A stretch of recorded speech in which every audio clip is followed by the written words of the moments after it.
ਪ੍ਰਧਾਨ ਮੰਤਰੀ Justin Trudeau ਵੱਲੋਂ ਏਸ਼ੀਅਨ ਸੰਮੇਲਨ ਦੀ ਸਮਾਪਤੀ ਉੱਤੇ ਕੰਬੋਡੀਆ ਵਿੱਚ ਪੱਤਰਕਾਰਾਂ ਦੇ ਨਾਲ ਗੱਲਬਾਤ ਕੀਤੀ ਗਈ, ਜਿੱਥੇ ਟਰੂਡੋ ਨੇ ਕਲਸਟਰ ਬੰਬਾਂ ਨੂੰ ਹਟਾਉਣ ਵਿੱਚ ਮਦਦ ਦੇ ਲਈ ਲਗਭਗ $1 ਮਿਲੀਅਨ ਦੀ ਘੋਸ਼ਣਾ ਕੀਤੀ ਹੈ। ਪ੍ਰਧਾਨ ਮੰਤਰੀ ਵੱਲੋਂ ਇੰਡੋਨੇਸ਼ੀਆ ਦੇ ਵਿੱਚ ਹੋਣ ਵਾਲੇ G20 ਸੰਮੇਲਨ ਉੱਤੇ ਵੀ ਚਰਚਾ ਕੀਤੀ ਗਈ ਤੇ ਨਾਲ ਹੀ ਇਸ ਮੌਕੇ ਟਰੂਡੋ ਨੇ ਰੂਸ ਅਤੇ ਯੂਕਰੇਨ ਵਿਚਕਾਰ ਜੰਗ ਬਾਰੇ ਗੱਲਬਾਤ ਕਰਦਿਆਂ ਆਖਿਆ ਕਿ ਉਹਨਾਂ ਦਾ ਮੁੱਖ ਟੀਚਾ ਰੂਸ ਅਤੇ ਯੂਕਰੇਨ ਵਿੱਚ ਜੰਗ ਨੂੰ ਖਤਮ ਕਰਵਾਉਣਾ ਹੈ। ਟਰੂਡੋ ਦੇ ਨਾਲ ਵਿਦੇਸ਼ ਮਾਮਲੇ ਬਾਰੇ ਮੰਤਰੀ ਮਿਲਾਨੀ ਜੋਲੀ ਵੀ ਨਜ਼ਰ ਆਏ। Today and yesterday, we participated in the Association of Southeast Asian Nations Summit with our partners here in Cambodia. We announced the great news that ASEAN will elevate our relationship to a strategic partnership. This is an endorsement of Canada's engagement in the region and a step forward towards much closer relations between our countries and our peoples moving forward. Expanding our partnerships and economic ties with countries here is critical for Canada. Earlier this week, Minister Joly announced our upcoming Indo-Pacific strategy. This will be a major shift to strengthen our engagement in the region in the long term. ASEAN is central to the Indo-Pacific region where we are right now. It's a growing hub for trade and investment that fosters open markets and creates good, meaningful jobs now and into the future as the Canadian economy grows.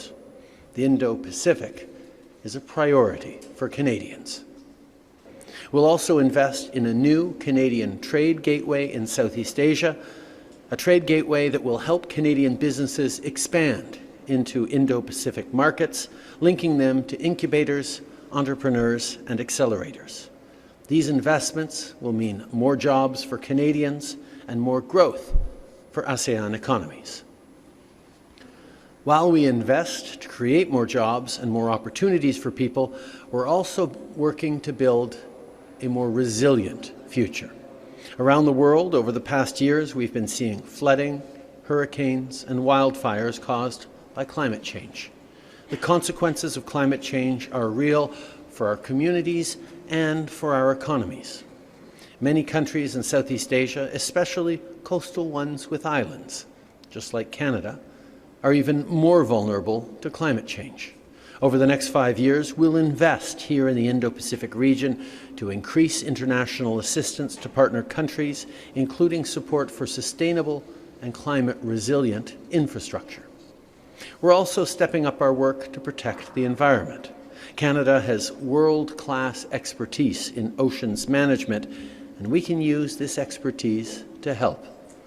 We're committed to keep the ocean healthy in the Indo-Pacific region, and we'll invest to create a new Shared Oceans Fund. This will include support for measures against illegal, unreported, and unregulated fishing. Keeping our oceans healthy is important for the environment, and it's also important for jobs, trade, and security. Canada is home to some of the largest diasporas of Southeast Asians in the world. To continue strengthening ties between our peoples, we'll expand the successful Canada-ASEAN Scholarships and Exchanges program. Southeast Asian students enrich our universities and communities, and we want to provide them with even more opportunities to study in Canada.